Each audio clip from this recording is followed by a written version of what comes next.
I live in a very old town, which is surrounded by beautiful woods. It is a famous beauty spot.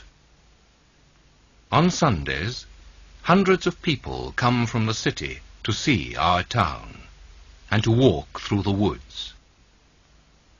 Visitors have been asked to keep the woods clean and tidy.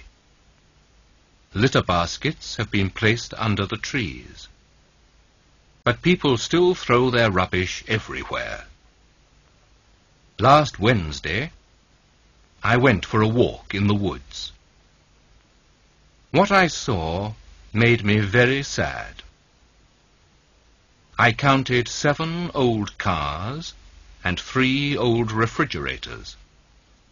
The litter baskets were empty, and the ground was covered with pieces of paper, cigarette ends, old tires, empty bottles, and rusty tins.